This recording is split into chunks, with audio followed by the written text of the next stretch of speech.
अगर let suppose आपने इसको ए कहा, इसको बी कहा, इसको सी कहा, आपको पता है ए भी 13 मीटर है और ये भी आपका 13 मीटर है। अब इसने और क्या बोला, इसने बोला कि आपके पास ये जो है ये 100 kg है, ये भी 100 kg है और ये भी 100 kg। ये जेई का 2025 का क्वेश्चन। अब इसके बाद मैंने अभी दो ही लाइन पढ़ी है। इसने कहा कि 3 मासेस को एक स्ट्रेट लाइन में अरेंज किया गया है जिसका सेपरेशन बीच के मास में है 13 मीटर 13 मीटर 13 मीटर। तो यहाँ तक हो गया। इसके बाद the gravitational force on the fourth particle P of the same mass is F, but when placed at a distance 13 meter from the particle B on the perpendicular bisector of the line AC। ये AC है, तो इसने एक point लिया है यहाँ पे, ये एक पॉइंट लिया है जिस पॉइंट को हमने P नाम दे के रखा, और ये जो है ये भी कितने मीटर का है, ये भी 30 मीटर का है, और यहाँ पे कितनी मास लोकेटेड है, यहाँ पे जो मास है वो भी 100 kg है। मैंने अभी जो इसने अंग्रेजी में बोल दिया, मैंने अभी तक उसका डायग्रामेटिकल फ्रेम दिया। इसके बाद इसने क्या कहा, अब सिर्फ सुने, देखना खुद में खुद है, इसमें कोई दिक्कत नहीं है। अब देखो क्या करना है, जैसे ये आपके पास वो मास है जो यहाँ पे 100 kg भी, अगर तुम देखोगे क्या यहां से भी फोर्स लगेगा, क्या यहां से भी फोर्स लगेगा। अब तुम खुद बोलो, मैं कुछ नहीं करूंगा, मैं रेजोल्यूशन से इसको सॉल्व करूंगा। सुनना, ये वाला एंगल थीटा होगा और ये वाला एंगल भी कितना होगा। इसने नहीं बोला एंगल कितना बना रहा है, ये मास ए के साथ मैंने थीटा मान लिया।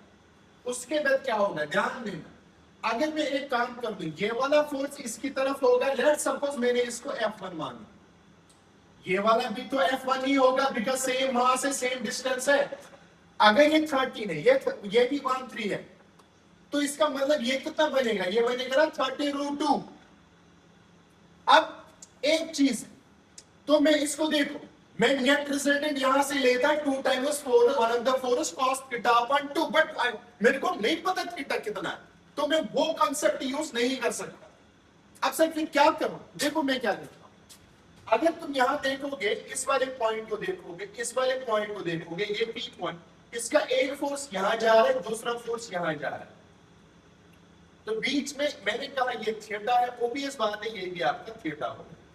अगर ये थीटा है, जरा तुम खुद बोलो, इस F का ये वाला कंपोनेंट बन जाएगा F का साइन थीटा, और ये वाला कंपोनेंट बन जाएगा F का कॉस थीटा।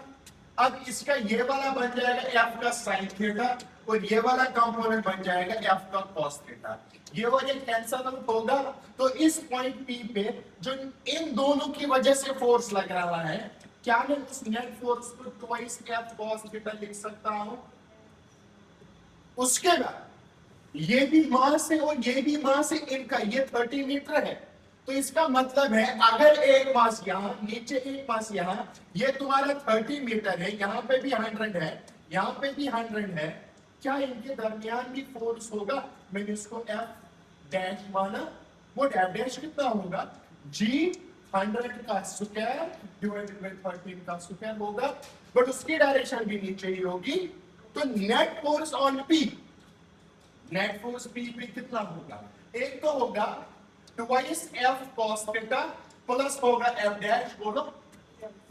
अब ट्वाइस F तो तुमको पता ही, तो F एट P होगा बराबर 2 टाइम्स R में G इंटू 100 का स्क्वायर डिवाइडेड बाय 13√2 का होल स्क्वायर लिख दो। डायगोनल है ना, ये है ना, यहां से लेके यहां तक। अब इसके बाद, अब सर cos थीटा कैसे निकाले, इस थीटा को कंसीडर कर दो, ये बनेगा 30, ये बनेगा 30√2, और होगा cos थीटा किसके बराबर है, वो तो बेस पे हाइपोटेन्यूज होता है। क्या तुम यहाँ पे बेस कितनी है, क्या यहाँ पे 30/30√2 लिख सकते हो, बस f डैश कितना, G 100 का स्क्वायर बाय कितना है, f डैश 13 का स्क्वायर।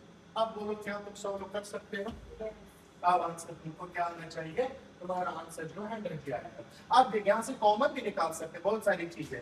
पहली बात 13 का आंसर